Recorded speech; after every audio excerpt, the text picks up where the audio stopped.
It's a Turnaround Theory exclusive edition, and here's what's coming up on today's episode.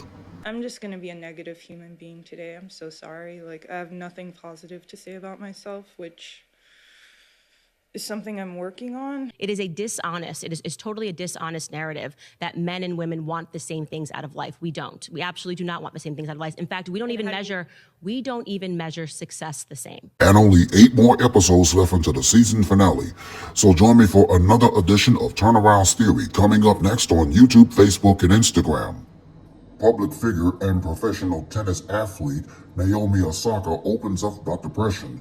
If you'll stick around for this exclusive edition of Turnaround's Theory, which is coming up next on YouTube, Facebook, and Instagram in just a minute, we're going back to Rivah TV's YouTube channel and watch this video in its entirety about Naomi Osaka opening up, talking about depression and how it has affected her game, whether she wins or loses physically, mentally, and spiritually. Plus 5 tips on how you can overcome depression. And of course, you know me, your boy gonna come through with another theoretical thought at the end of this broadcast.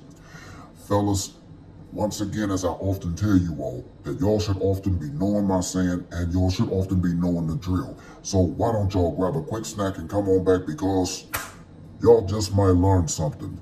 This exclusive edition of Turnaround Theory starts right now. Roll that intro, let's get into it.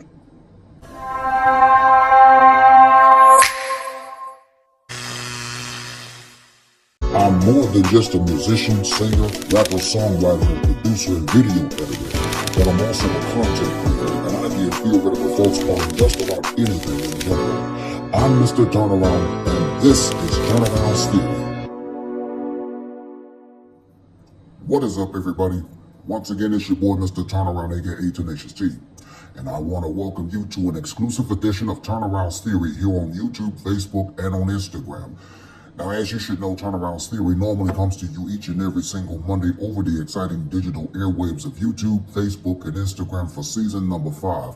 And once again, Turnaround's Theory is also the actual platform of where I normally give the fellas, just like you at home, a free theoretical thought on just about anything in general.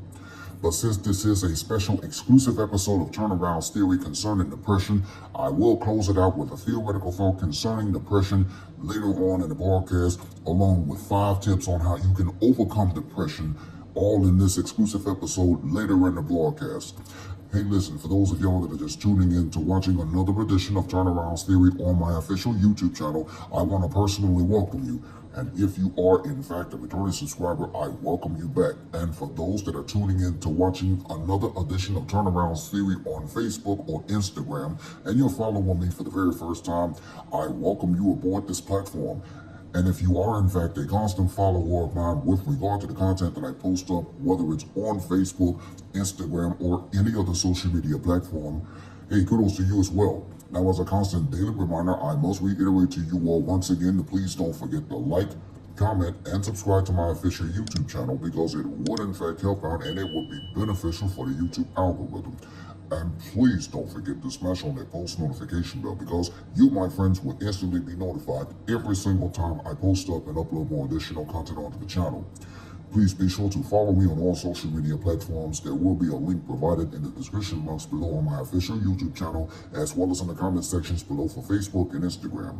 If you also want to contribute to my YouTube channel through PayPal, which ought to be a great help, then there's going to be a link provided in the description box below on my official YouTube channel, as well as in the comment sections below for Facebook and Instagram.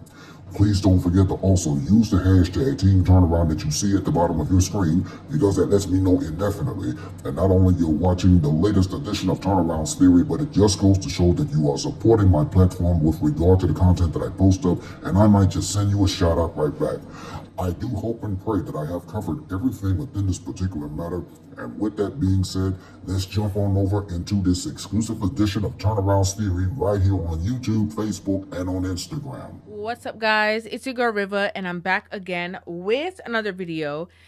And today we are going to be talking about Naomi Osaka, okay? And if you guys are unaware of everything that's going on, recently she just had her 3rd round loss at Wimbledon, and there is the interview that she did, post-match that's kind of circulating around the internet.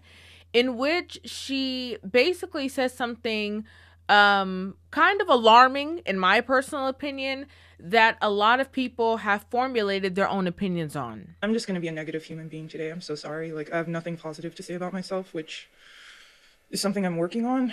I think, yeah. I mean, it was my daughter's birthday, so I was happy about that this week. But other than that, it's just today I'm just constantly replaying the match now. So clearly, you know, she's upset about the fact that she lost. She said that she's replaying the match in her head, you know, trying to, I guess, figure out the pieces or figure out where she went wrong in the situation. And I completely can understand that, right? But in the same token, I thought it was very interesting because those who have followed Naomi Osaka's career, they know that she has always been very open about her mental health struggles, the fact that she has suffered with depression and stuff like that throughout all of the years that we've known her. Like yesterday, I just woke up and I was really depressed, but I don't know why. With your tournament over and, you know, getting to have a break now, what's the first thing on your mind that you want to do? Nothing. You know, basically when she got her start, when she was literally going up against her idol, Serena Williams, and ended up actually beating her and was heartbroken about the fact that she actually did beat her because, you know, she was at a rock and a hard place where she, you know, is playing her idol. This is like a dream come true for her, but at the same time, she doesn't want to, lose her game or not try her hardest and win that match because at the same token, like, you know, she put in a lot of effort to be where she was. And that, added to her decline mentally, just off of the backlash that she got from winning the defeat of Serena Williams and all of that in regards to that match. You owe me an apology. I have never cheated in my life. I have a daughter and I stand what's right for her. I've never cheated. No more booing. Little consolation to the first Japanese player to win a Grand Slam. I know that everyone was cheering for her, and I'm sorry it had to end like this. Now, ironically, when Naomi Osaka beat Serena, that was actually Serena's, first, getting in the motion back in after giving birth to her child, right? And as we know, Serena Williams is married. She, like I said, had a baby at the time and was just getting back into the swing of things, trying to get back into her flow. I have a daughter and I stand what's right for her and I've never cheated. And you owe me an apology. And again, Naomi Osaka had always had, mental health issues. She's always been extremely, anxiety ridden and stressed out based off of the game itself. And the pressure in which she said, disappointing other people if she does not meet the mark at her games. I know all losses stink, but are they harder now than they used to be? I mean, I think as time goes on, I feel like I should be doing better. I hate disappointing people, so,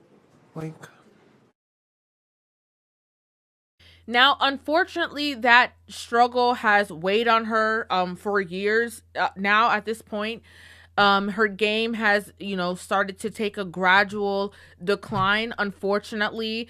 And in the midst of her already, declining, games, her strength, her career, to the success level of not being in the spaces but winning the matches, in the midst of all of those things, she ended up getting to a relationship with a rapper named Corday, in which the two of them actually ended up having a child. Hi everyone, I'm Naomi Osaka. Corday. And this is the GQ Couples Quiz. What's my favorite meal? Sushi. I'm coming back from pregnancy, but also it wasn't like in 2022 I was the best version of myself. So in some way, I had to catch up to that, and then also I'm trying to pass it at the same time. So again, it's not like this was, the peak of her career and then she just randomly has a child. It's not like she was on a losing spree and had a child. It was kind of in this weird place that, it was very unexpected from a lot of people who were fans of her, who were supporting her. They were not expecting, that change of events. Such a drastic change of events to happen in the midst of everything that she was going through. but it seemed as though it was maybe a break that she needed. She had already taken a break before that, before even getting pregnant. And so when she got into this relationship with her boyfriend, you know, got pregnant and all that, it seemed like maybe this was going to be, you know, a little bit of a change of pace for her or whatever the situation was. And unfortunately, the two of them ended up actually breaking up. Here we can see that she had posted this message that says, "Hi everyone, just wanted to say that Corday and I are no longer in a relationship. No bad blood at all. He's a great person and an awesome dad. Honestly, really glad our paths crossed because my daughter is my biggest blessing and I was able to grow a lot from our experiences together." So now at this point, Naomi Osaka is a, you know, career-driven single mom. She does have active help from, you know, her child's father. He's, you know, 100% active in that child's life, helping, supportive, and stuff like that. But what I wanted to do was I wanted to have this conversation surrounding women, the changes that women go through, mental health struggles, and also what is success to women, right? And the reason why you know, this sparked my interest so much is because in the interview that's circulating on social media, you know, she made mention that she had nothing positive to say about herself at all. And the only thing that made her happy was the fact that it was her daughter's birthday and all the planning and the festivities surrounding her child. I have nothing positive to say about myself. I mean, it was my daughter's birthday, so I was happy about that this week. So we're dealing with this situation with Naomi Osaka, who, like I said, again, she began in the beginning and had this run and was already, you know, dealing with the pressures of, you know, trying to please the people around her, the pressures of being on top and being number one, the pressure of trying to stay in the space after beating Serena, and then the pressures, the anxiety of dealing with, you know, the mental stress that tennis brings alone. Even with Patrick, I was thinking this just now, but like, he goes from working with like the greatest player ever to like, what the is this? You know what I mean? And then put on top of that the deterioration of her relationship, her family unit, and now being a single mother in this space. That's a lot. Okay. And I know a lot of people don't like the conversations of, you know, getting married before you have children and stuff like that. But I really think it's essential that we have that conversation because there is a such thing of putting the cart before the horse. You should have been married before you were a mother. You're right. You're right. That's the point. That's why that's old wisdom. Marry before you carry. Because when you get here, all the choices are bad. And y'all want good choices after bad decisions. It doesn't work. And it ain't the men's fault. So when he told me to have this baby and get me pregnant, it ain't his fault. Nope. Because I decided to go through with Yep. it. You're right. Having a child in general, okay, is such a massive biological, physical, emotional, and spiritual change that you are literally transforming yourself to give life to this human being that already alone, like, you know, I've heard it millions of times. We can have millions of conversations that the woman that you were before you give birth is not the woman who you are on the other side of that. Okay.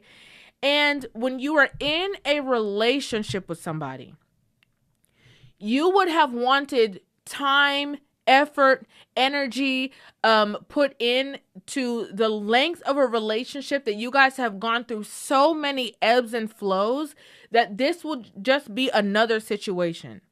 And even in being married in that situation and going through the same ebbs and flows, there's a difference when you have a certain level of commitment with one another, knowing that, you know, I've seen your ugly, I've seen your bad, I've seen your ups, I've seen your downs. I'm standing right here with you, 10 toes down. I'm going to be here for you, you know, to the end of time. And we are committed to this life journey together. About how difficult it can be on a marriage, getting used to having kids be a part of your life. We had a conversation over that, and I was like, I felt like I lost myself as wife, but felt good as mom, and that makes for a hard dynamic between husband and wife. So the second question was, did we have to start dating again, quote unquote, you know, once everything kind of calmed down? And I really think we do. It's a difference when you go through such a drastic change, and maybe it was kind of a superficial level relationship. You guys really liked each other. It was always happy. You guys had a little bit of bad, but nothing too serious. You know, there wasn't a lot of time spent in that relationship. And then you go through such this transformative process, okay, where you don't even know who you're going to be after you have that child. And a lot of people say, oh, you know, it's the men. The men change after women have babies. But the woman changes so much. And it's never talked about that he is now dealing with a different version of you that he also did not sign up for. And in this particular situation, we can't necessarily hold his hand to the stake, because if you are somebody who was already dealing with certain mental health struggles, you know, I can only fathom or imagine what might have happened to you biologically, emotionally, all of the things that I said after now giving birth to this child. And I realized, like, when I was younger, I had no fear. And I think when you're young, you fear nothing. And that's one of the really cool things about it. But I don't know. With age, fear kind of crept along and I guess paralyzed me in a way. Sometimes in those situations, you know, the only thing that the man can do is take a step back, you know, a boyfriend especially, because you guys were not at a certain space of commitment. And, you know, it was easy to give him a child. It was easy to give him legacy without him, you know, giving you anything that would have signified that the two of you are locked in for the long haul. Okay. Now, this is not saying anything about his fatherhood. It's not saying anything about his parenting, because she said it out of her own mouth that he is a great father. He's always been there. He's a good dad. He's, you know, spoiling his child and all the above. What kind of mother are you to Shai? You're more like strict or more easygoing? Her dad spoils her a lot, so I feel like I have no choice but to be a little stricter. And but she's so cute. I don't feel like I do that well. But yeah, I guess wanting her to explore the world, but also knowing that I'm here to protect her. And I also wanted to talk about the fact that, you know, what is success to women? It is totally a dishonest narrative that men and women want the same things out of life. We don't. We absolutely do not want the same things out of life. In fact, we don't even measure success the same. Because if in the interview, the happiest moment that she can talk about, the only thing that can make her heart feel lighter is talking about her child.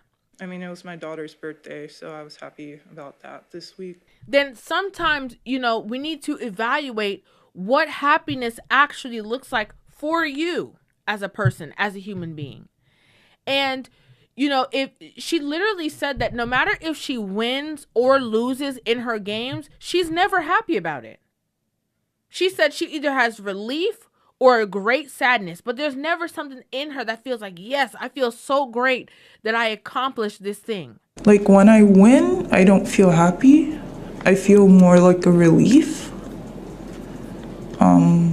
And then when I lose, I feel very sad. The only thing that she talks about in that light, you know, that gives her any sort of love or adoration or happiness or accomplishment is the fact that she brought forth that child.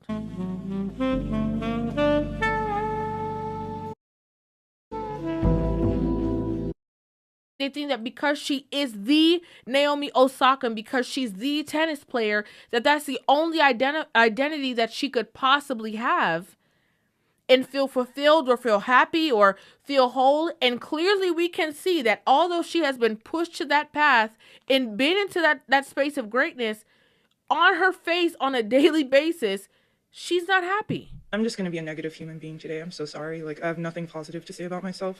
Are women, okay, being pushed by society to be this boss chick? You got it, you know, you got it out the mud. You this, you that. You can be better than the man. You're this and you're all these things. But is it something that is going against some women, not all, some women biologically?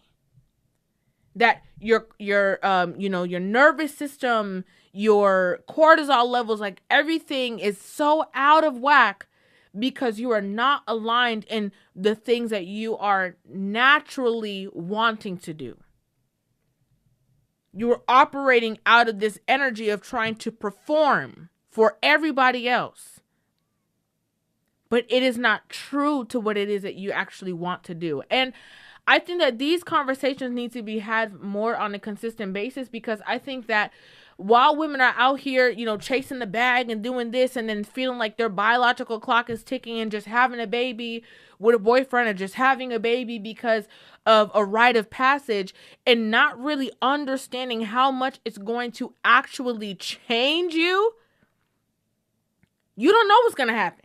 Okay, I saw another woman talking about this on TikTok, and I completely agreed with what she had to say.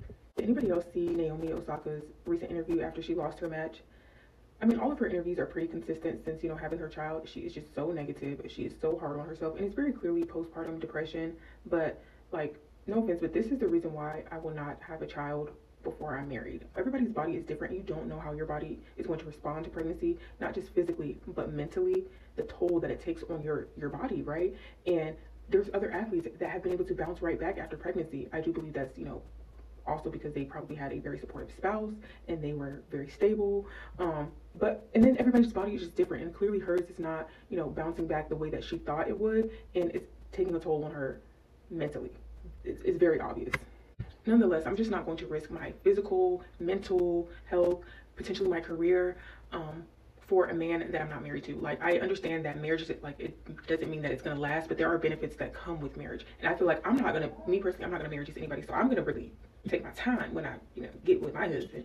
But nonetheless, like, I'm not risking, you know, that for a boyfriend. Like, seeing her interviews is so sad. Like, there's just sadness in her eyes. And I just don't think that she's ready to be back on the court.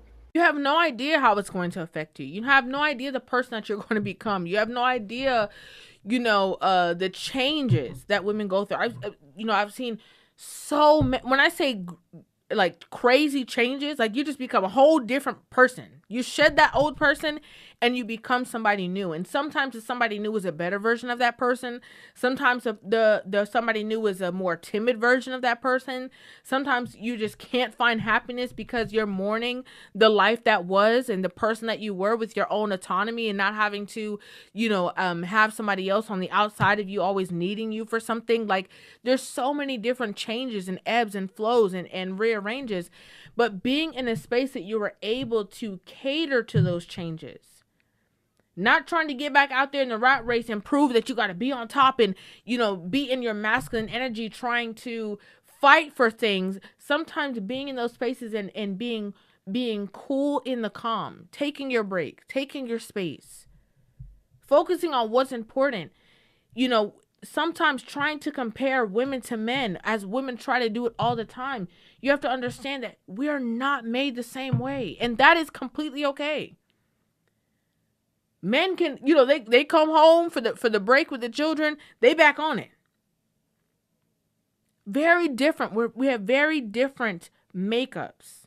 I wanted to have an honest mom conversation because I'm experiencing this weird thing where I came back to work after maternity leave. My daughter she just turned a year old. And I gave myself grace for the first couple months. I was like, okay, like it might feel weird, you know, it's a completely different lifestyle, I guess, going from staying at home to working. But it hasn't really gotten that much easier. And I don't know if it's like the level of stress and pressure that I feel in my job now, but I always thought that because leading up to my pregnancy and having my daughter, I was very much career focused, I guess. Like I liked what I did, I mean, to an extent, but I liked what I did, and I've always worked. Like, from as early as I can remember, the second that I could work, I worked. So I thought coming back after mat leave would be the same, where I'd have the same drive and the same fulfillment from my career, but now I don't have that. Women who are choosing their careers over starting families are finding themselves leaning more onto medicines like Xanax, anxiety-inducing medicines, and depression, because they suspended that time frame where women really should be looking to find a partner and to start a family because they were instead pursuing their career. I really feel for her. If you guys want me to be honest with you, I really do. I think that she's trying her best. She looks like somebody who is treading water right now, just trying to keep her head above water. And, you know, it's heartbreaking to see that situation. It really is. And, you know, the decisions that led up to the situation. But, you know, hopefully she will take a step back. Hopefully people will intervene and hear what she said about not having anything positive to say about herself and tell her, like, no, you need some air. You need to breathe. You need to just, either take some space, take a couple years, do things that matter to you. And then if you feel within yourself that you want to come back to the game, then do that. But we do not want to see you, crash out, have these meltdowns, literally break yourself apart. And, then you can never come back to the space. You understand what I'm saying? Depression is real, but to combat depression, you must focus on your lifestyle adjustments like regular exercise, a balanced diet, and sufficient sleep. Here are 5 tips on how you can overcome depression. Number 1, seek professional help. If you're experiencing symptoms of depression for more than 2 weeks, consult your doctor or a mental health specialist. CBT, or cognitive behavioral therapy, and other forms of therapy can be effective in managing depression by helping you change negative thought patterns and behaviors. Antidepressants can also help regulate brain chemistry and alleviate symptoms. It may take time to find the right medication and dosage, and you may need to try multiple options before finding what works best for you. If standard treatments are not effective, explore alternative options like electroconvulsive therapy. Number 2, lifestyle adjustments. Regular exercise, even 10 to 15 minutes a day, can improve mood and energy levels. Nourish your body with well-balanced meals and avoid excessive sugar, fat, and alcohol. Ensure you get enough sleep, as both too much and too little can negatively impact mood. Make time for hobbies, social events, and activities that bring you joy. Maintain relationships with your friends and family who can offer support and understanding. Treat yourself with kindness and understanding rather than harsh criticism. Number 3, manage negative thinking. Challenge negative thoughts. Question the validity of negative thoughts and consider alternative, more positive perspectives. Limit rumination. Avoid dwelling excessively on problems or negative experiences. Focus on the present. Practice mindfulness and engage with the present moment rather than getting lost in worries about the past or future. Number 4, seek support. Talk to someone. Share your feelings and experiences with trusted friends, family members, or even a therapist. Join a support group. Connecting with others who understand what you're going through can be incredibly helpful. Remember that you're not alone. Many people experience depression and there is help available. And last but not least, number 5, be patient and kind to yourself. Recovery takes time. Be patient with yourself and celebrate the small victories along the way. Don't expect immediate results. It's normal to have ups and downs in the recovery process. Make a conscious effort to notice good things in your life, even when you're feeling down. Those are the 5 tips on how you can overcome depression. When we return to this exclusive edition of Turneround's Theory, I'm going to close it out with a theoretical thought concerning depression right after this. I think depression is a luxury. Wow. Because where I'm from, you can't afford to be depressed. You got to pay the bill, right? Right. So you got to go to work. You got to get up. You got to go do what you got to do.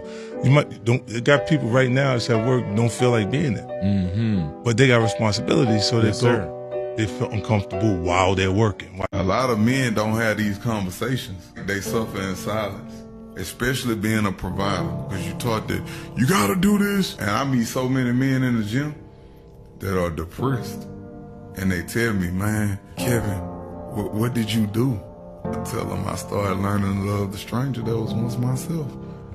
Most people don't understand what it's like to fight your own mind every day.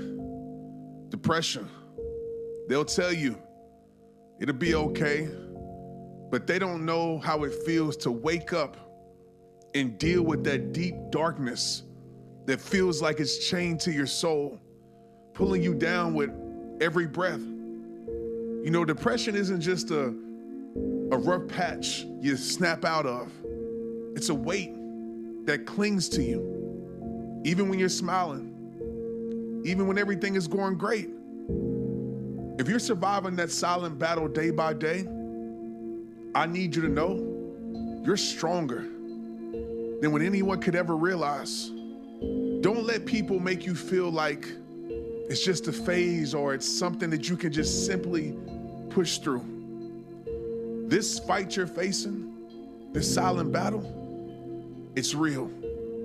And every moment you choose to keep going, one day, 1 hour, one breath at a time, that's courage. Every time you choose to give tomorrow another chance, that's strength. Depression isn't where your story ends. It's where you start rewriting it with a strength you never knew you had. I'm proud of you. And now, Turnaround's theoretical thought on depression. Yes sir, yes sir, yes sir. Y'all know what time it is, and this is most definitely my favorite part of the segment. Once again, it is time for the latest edition of Turnaround's theoretical thought with yours truly, because in just a minute, I'm going to conclude this exclusive edition with another theoretical thought, this time coming from Rivah TV's YouTube channel about depression. Here's your theoretical thought for today. Depression is real, and it affects millions of people around the world. If you or somebody you know is dealing with depression, just seek therapy and take good care of yourself. Focus on yourself mentally, because there is light on the other side of the tunnel. That's your theoretical thought for today. This will conclude this exclusive edition of Turnaround's Theory for today. Hey listen, let me know what you think in the comment section below concerning today's episode. As a constant daily reminder, I must reiterate to you all one more time that please don't forget to like, comment, and subscribe to my official YouTube channel, because it would in fact help out and it would be beneficial for the YouTube algorithm. And please don't forget to smash on that post notification bell, because you, my friends, will instantly be notified every single time I post up and upload more additional content on the channel. For Turnaround's Theory, I'm Mr. Turnaround, aka Tenacious T. As always, I thank you for watching. I look forward to seeing you right back here next time for another edition of Turnaround's Theory. Now here was a sneak preview of next week's episode.